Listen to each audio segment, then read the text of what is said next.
This is an ideal setting for an ambush, a common hunting strategy for lions. But it tends to be a warm weather sport. In the dry season, there's little moisture in the vegetation. Grazing animals must come down often to drink. Lions know this. 3 females enter the waterhole zone.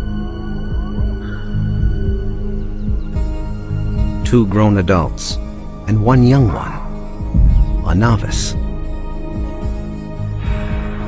They're part of a pack that split off from the Mountain Pride, a hungry splinter group having a go at hunting on their own. Related lionesses form the core of any pride. They are the expert hunters. The secrets of their trade are passed down to the female cubs. This morning, the other pride members are sleeping in. Their alarm clock will be the sound of a kill. If the triad is successful.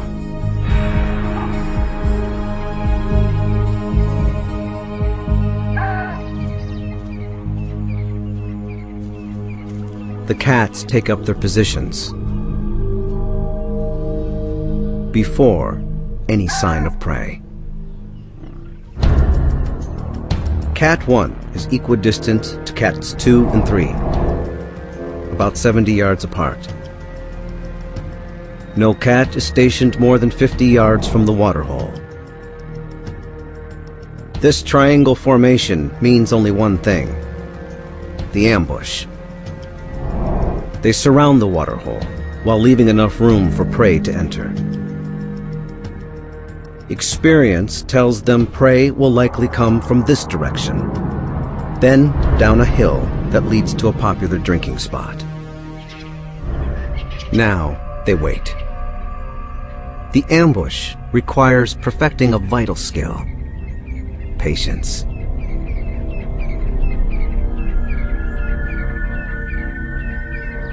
Two hours go by.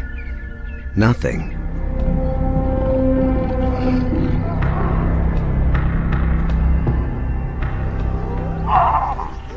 After 3 hours, a sound.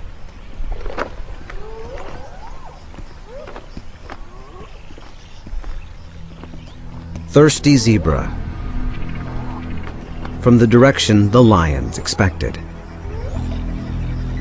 They stop to assess the risk before going further. Zebra have learned that danger lurks in these parts, and they're prepared. They're fast, cautious, and travel in numbers. All excellent defenses against predators. But thirst makes them vulnerable.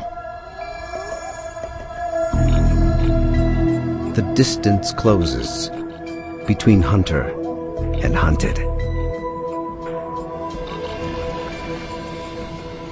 Lions are fast, but only in short bursts.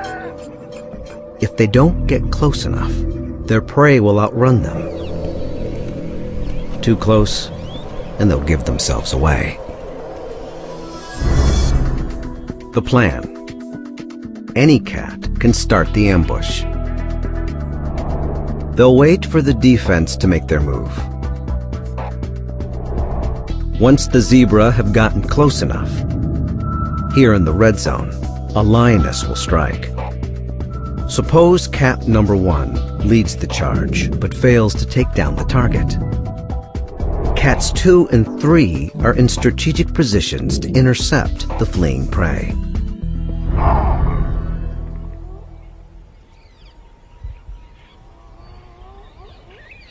Finally, thirst trumps fear.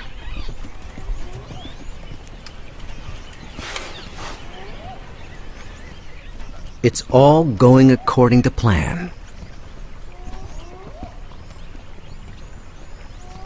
until some spectators show up.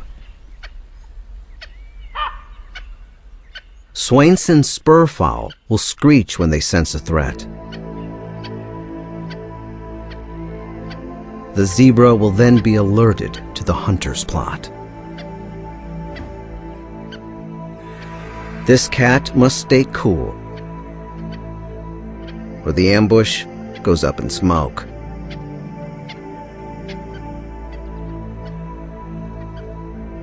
Luckily, this older lioness knows what to do. Make like a bush.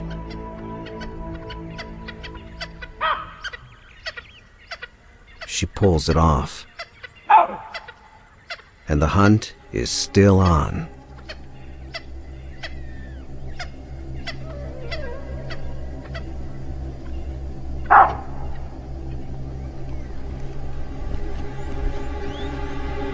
Now, success relies on the last stage. The timing of the charge.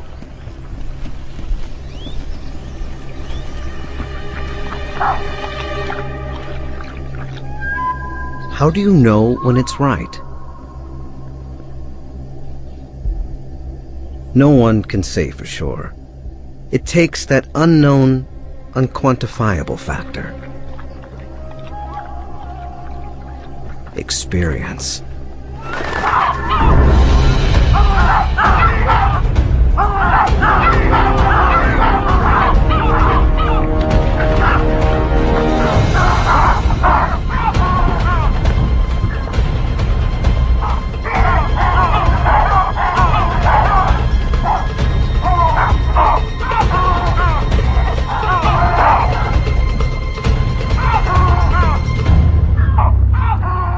It's a bust. What went wrong? The cats have taken 5 hours to reach this critical point of the hunt, but it's the culmination of millions of years of pack and prey evolution that prime the outcome. In this round of the age-old game, the defense scored. Perhaps we should ask, what went right for them? Many prey species have evolved to live in herds. There's lots of benefits. Safety in numbers, for one.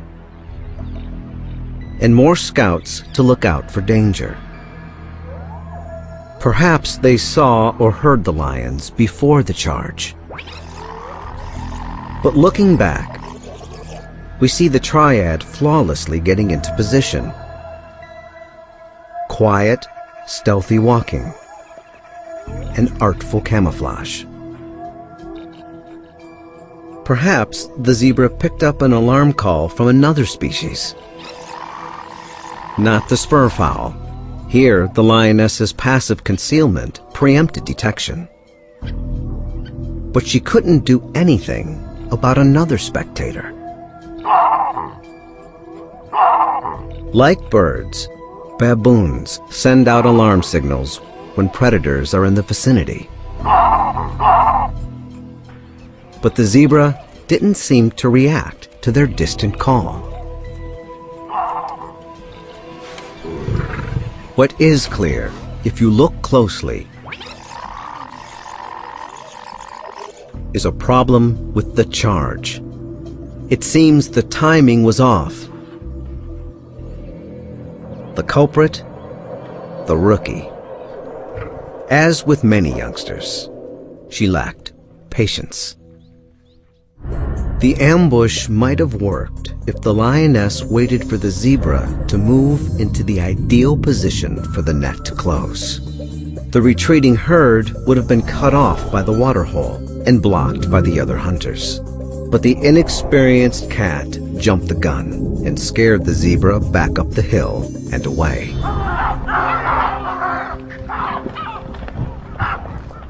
The downside of hunting in a pack?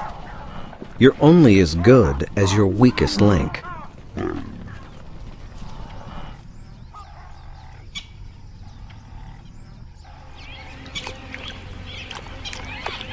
The cat's sole compensation today is a cool drink.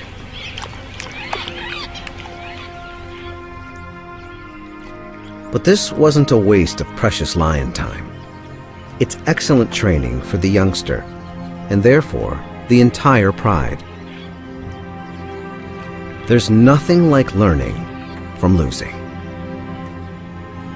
Even with the inevitable defeats, lions seem to understand that the benefits of pack hunting outweigh the drawbacks. On average, the group hunt has a 1 in 3 chance of capturing and killing prey, compared to the lone hunts, 1 in 5. Still, there are advantages to going it alone. A single cat can more easily stalk unnoticed. This lioness is a very experienced hunter. Surprise is her special weapon. She's good at sneaking up close to her prey, an important tactic not as easily achieved in a group.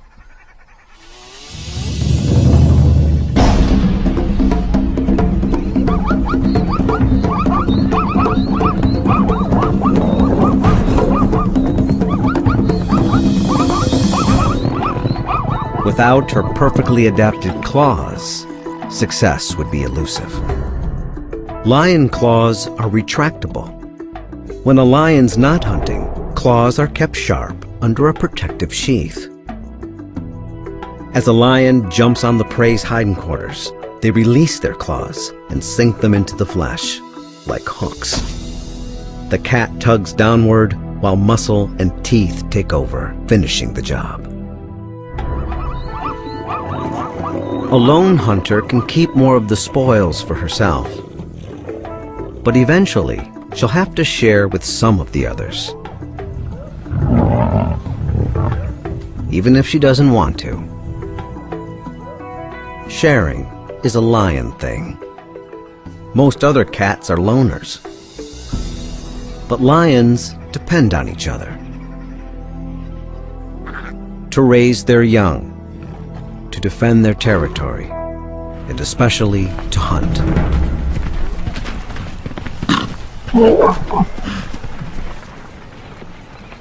It's their extraordinary ability to coordinate their attacks that gives them an edge.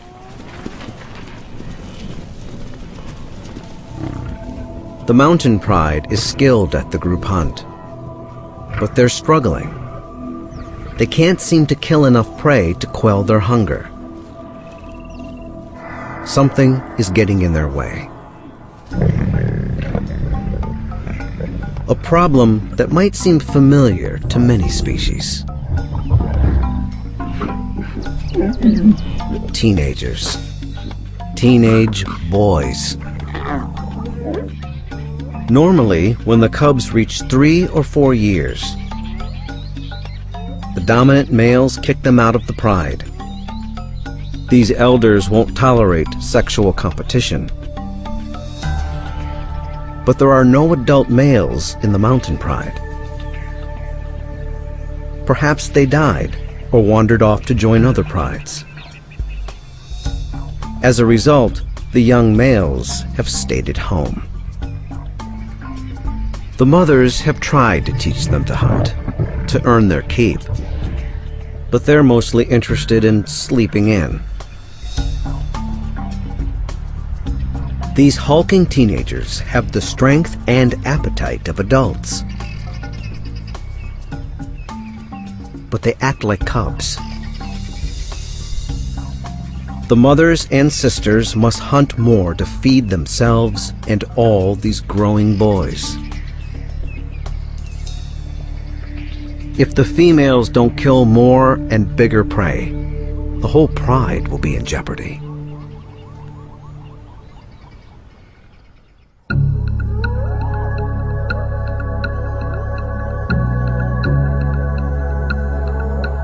As night sets in, the females pick up a mouth-watering scent.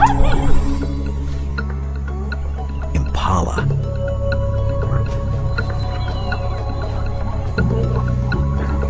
For a lion, an antelope like impala is not a lavish meal, just daily grub.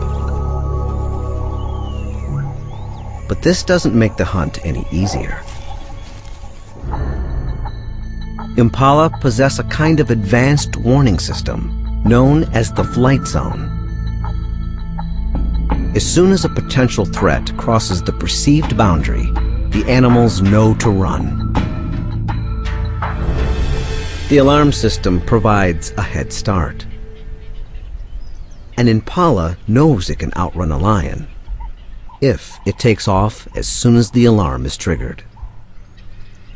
The lions must respect the flight zone, get to know it, and eventually penetrate it.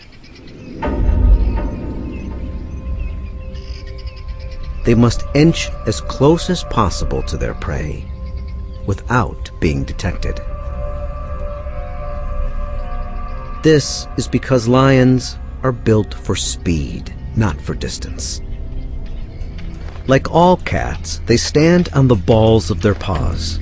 This allows them to dig their toes in, bend their feet, and propel themselves forward, giving them a flying start. Their muscles snap into action. Made for the sprint, lion muscles extend over the entire length of the leg. They're fueled by glycogen, a chemical that releases a concentrated burst of energy when needed.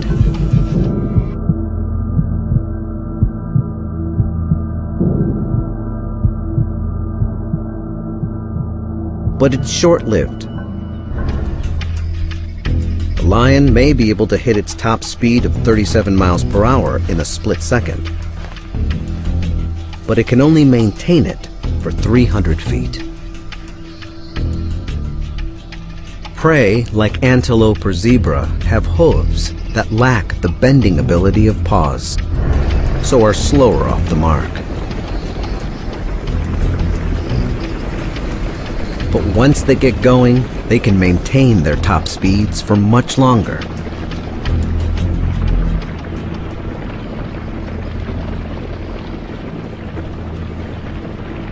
Some antelope can reach 50 miles per hour, leap 30 feet in a single bounce, 10 feet high. The leaps aren't only useful for the fast getaway. They may be an example of what biologists call pursuit deterrence. They leap around before an attack, as if saying, "I'm too nimble for you, so don't even bother."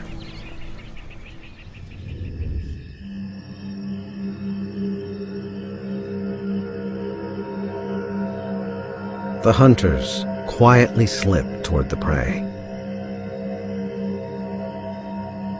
Tonight, the wind comes from the east, disguising the lion's sound and scent.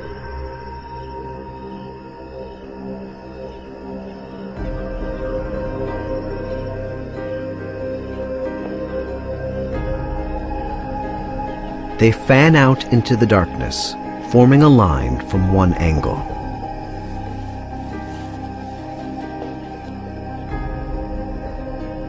They're foregoing the ambush option. Lying in wait is useless, since their prey is already in place. Instead, the cats decide to go for another strategy.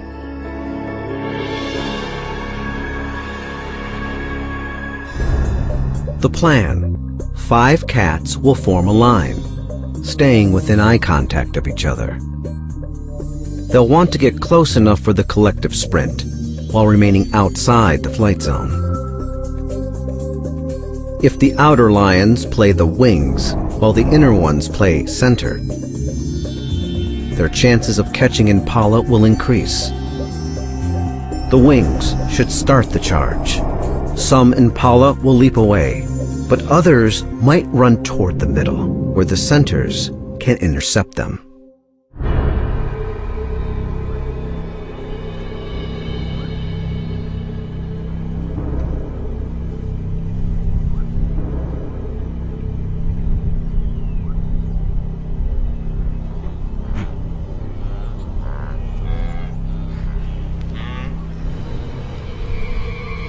The impala sense something. They start to bounce. But it's just a hippo. Another vegetarian fumbling in the night.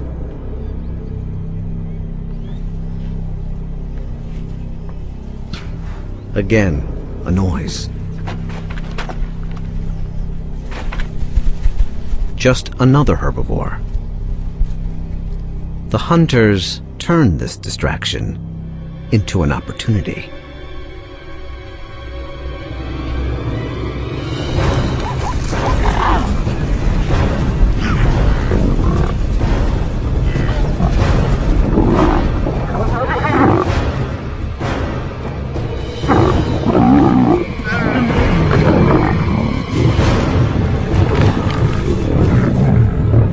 This time, it works. A stranglehold suffocates the prey. A number of important factors made this hunt a success. First, the lions accomplished the task of getting close enough to the flight zone border without incident. Second, the lions did take up their positions as wings and centers, but with a slight variation. They launched the blitz in unison, creating massive confusion, capturing an unlucky impala in the fray. Third, take a look at the defense. Their leaps were on display. For this guy, hardly a threat. The false alarms of the herbivores might have turned the impala complacent, discharging their leaps before they were useful. A lucky break for the lions.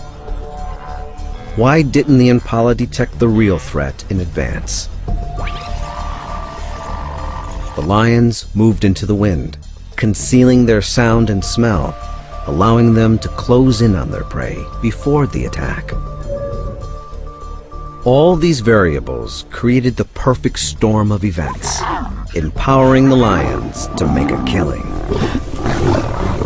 As in any battle, the outcome is determined by strategy, skill, and a little luck.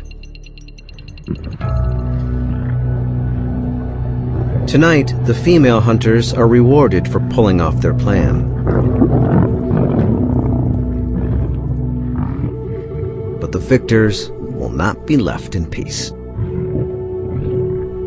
Now that the moms have done all the hard work, the 8 young males show up, proving they too have a worthy skill: stealing.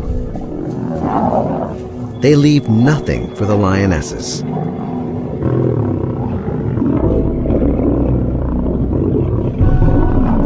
But even among the freeloaders, there is little to go around.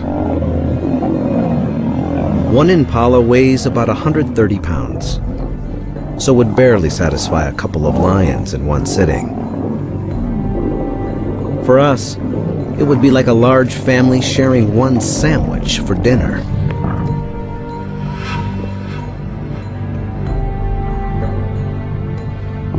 Desperate for a meal to feed the whole pride, they'll have to take extreme measures.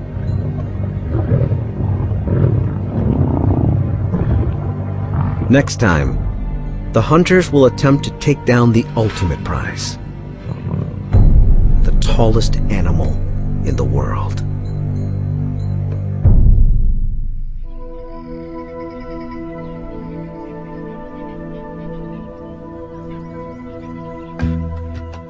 Africa's roaming watchtowers.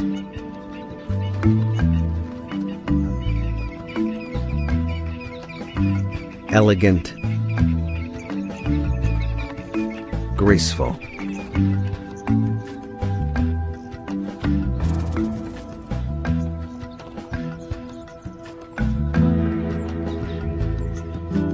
And yet, a top-notch adversary.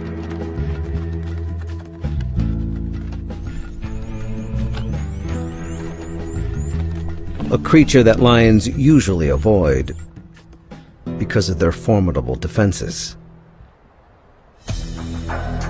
The largest eyes of any land animal, it can match a lion's sight, at least in the daytime. Independently operating ears allow for bi-directional hearing. And the kick, hooves the size of dinner plates, can crush the spine of a predator, killing it instantly.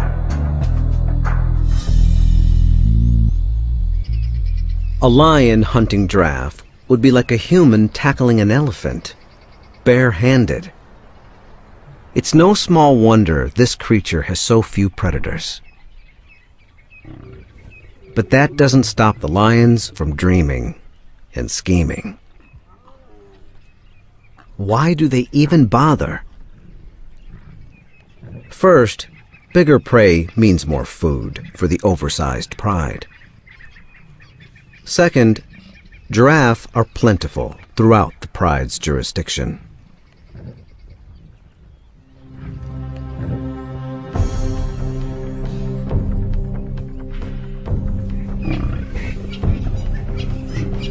The lions see them everywhere.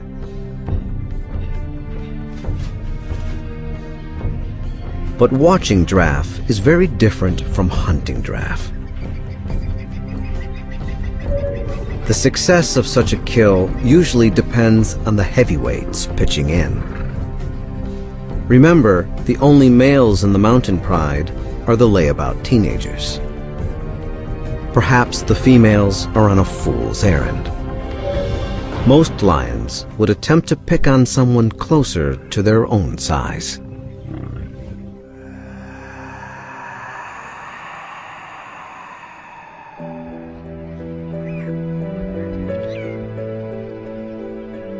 Out on the grasslands, a mother tends to her foal. It's safer here than in the dense forest. The sweeping view she's got from way up high allows her to detect predators approaching from afar. Her flight zone appears to be larger than the impala's, probably because the giraffe is a slower animal and needs more time to get a head start. Through trial and error, lions know this.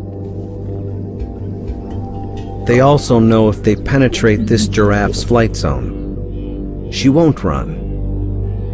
She's a mother, and she will not leave her foal behind. There's no need for an ambush or blitz. Instead, the lions come up with another plan: the siege. Ideally, this tactic requires surrounding the prey and pushing in. 2 lions will run interference, distracting the mother, while a third will sneak in and drag the foal away.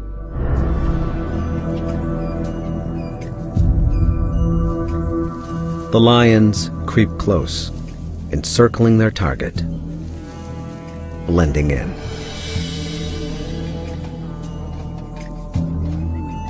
The foal gets tangled in the grass and lags behind his mother. The hunters seize the moment.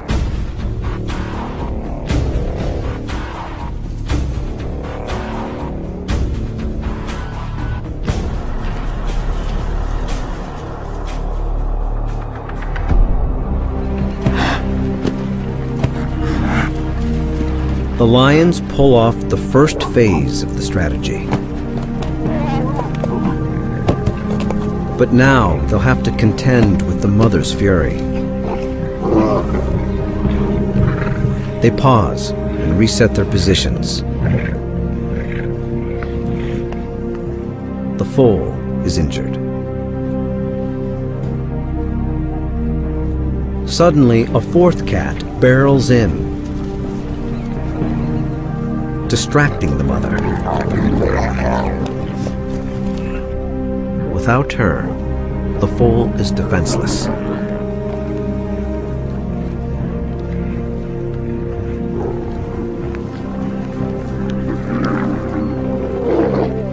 But the mother returns with a vengeance. Suddenly, the tables are turned.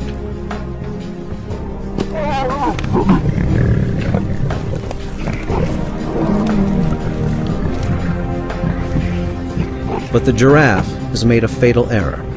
While lunging, her powerful hoof hits her foal. She seems to know what she has done. Perhaps fearing for her own life now, she flees.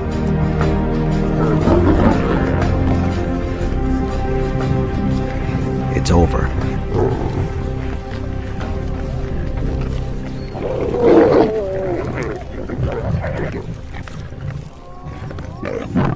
In the end, the siege worked, with a couple of surprises that tipped the scale in the lion's favor. First, the fourth cat entering the scene successfully redirected the mother, letting the others sneak in. Second, the lions got lucky with the mother's terrible mistake. The law of unintended consequences has been good to the lions.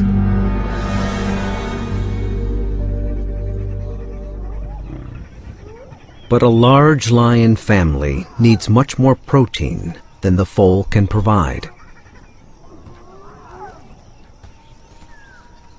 The mountain pride is hungry. They have no choice but to risk a more dangerous mission: a full-grown giraffe.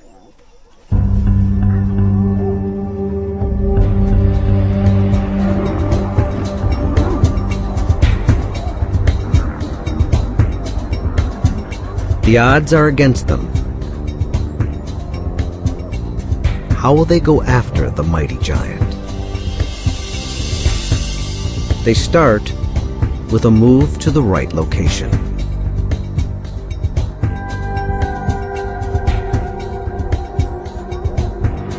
To the edge of the mountains, rocky terrain.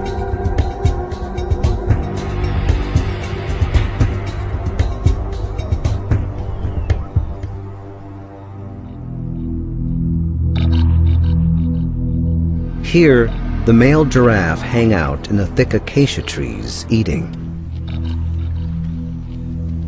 Here, they're more vulnerable to attacks. Because here, their main defense is useless.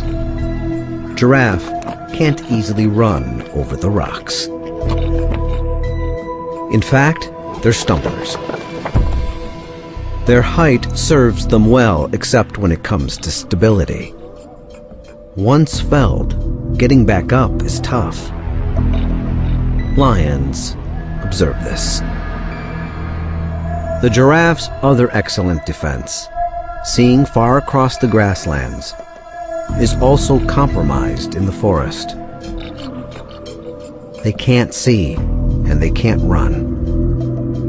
Like the zebra risking their lives for a sip of water, the giraffe must sometimes trade safety for a meal.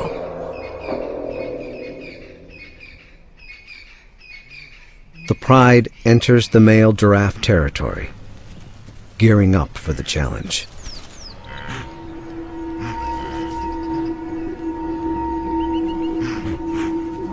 But a curious sight stops them in their tracks.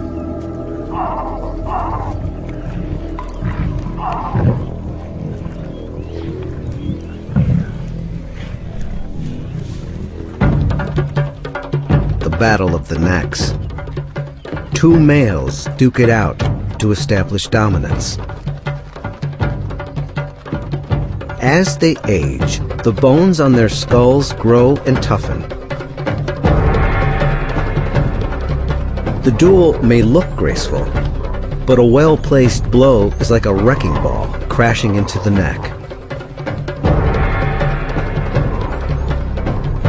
A lion's life is full of surprises. But problem solving is part of the job. They definitely can't attack two giraffes. Maybe such a duel can be turned to their advantage. Surely the contenders will be exhausted after fighting.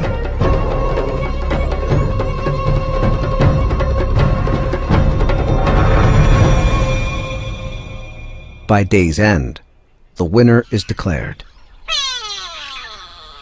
He can take a break. But a giraffe that loses a match is in jeopardy of losing even more. The lions trail their quarry behind the shield of darkness.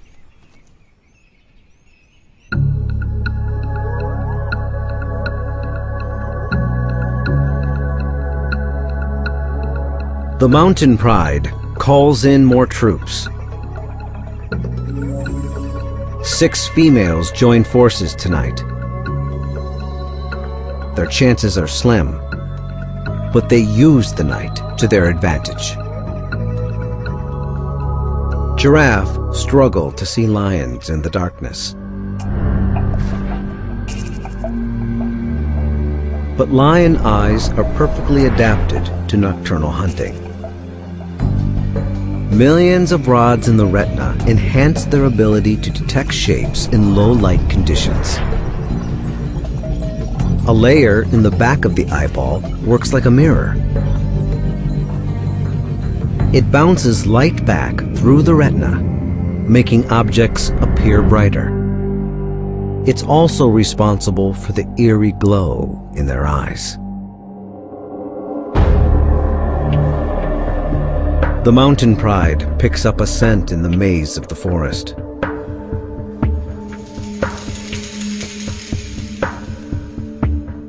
It leads them to this silent giant. He's taken by surprise. There's nowhere for him to run. All the lions have to worry about is the kick.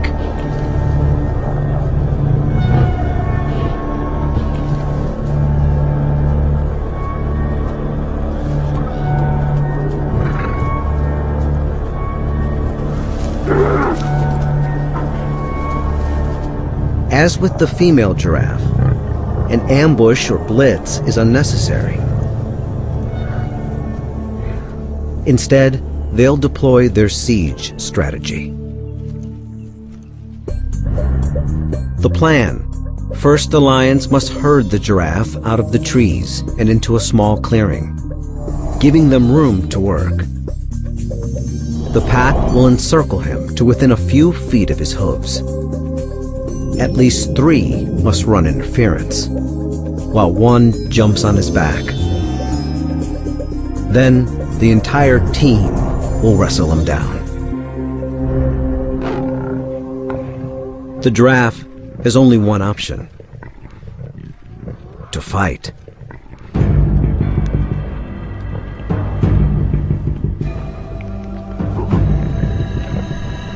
The lions attempt to flush him out of the trees.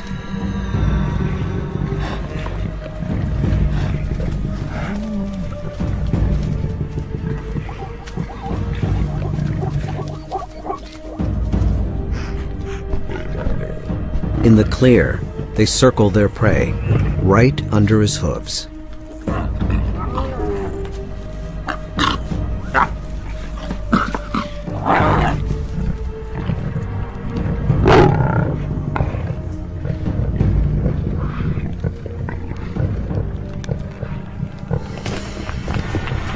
The giraffe's back kick is the most lethal.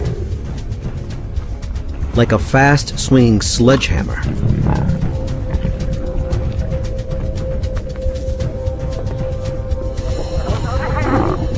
But lions have learned to weave in and out of the legs to avoid the hoof punch.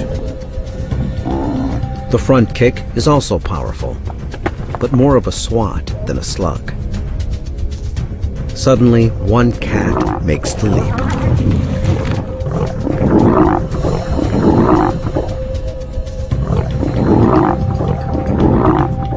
But another takes a back kick in the face.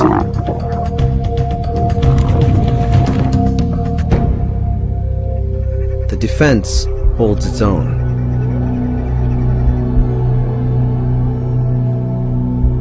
are weary.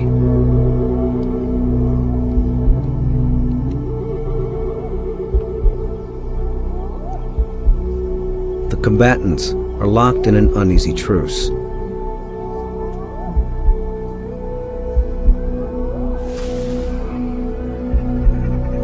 A decision to call it quits is looming.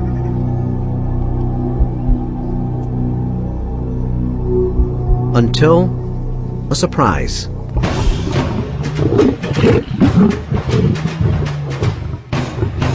Reinforcements for the Mountain Pride arrive.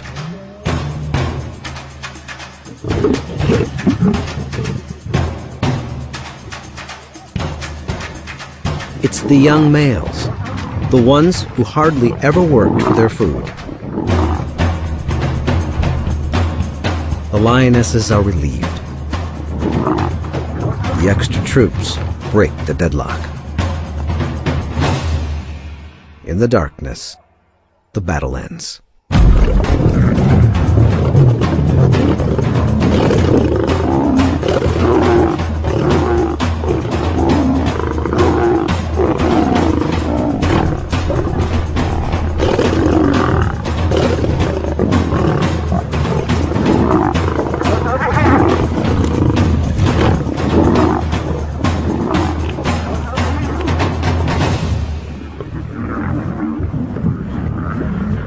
Finally, the young males earn their meal, the hard way.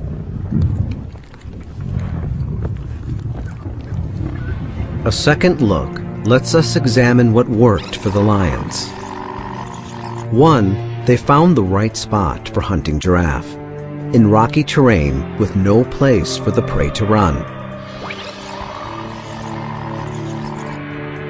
2, they made their move at night, when giraffe can hardly see lions approaching.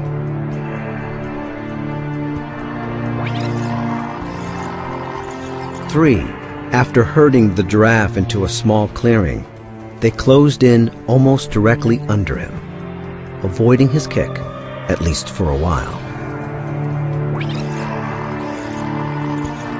4, a few cats distracted the giraffe while one jumped on his back. This first attack may have seemed premature, but it contributed to tiring out the giraffe in the long run.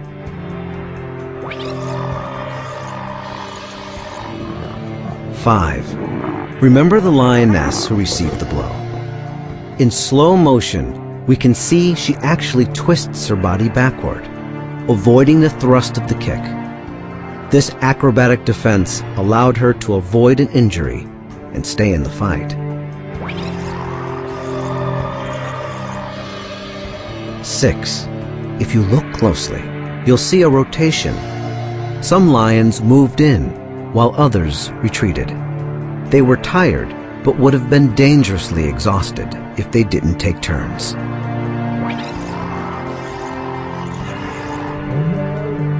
Lastly, and perhaps most important, the teenage males entered the arena. The extra muscle enabled them to control the game and defeat the giraffe.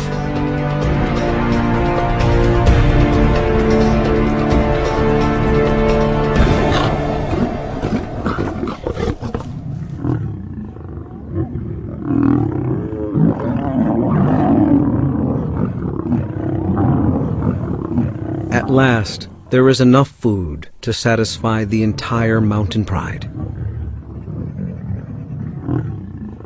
It seems the young males are finally understanding the power of the pack.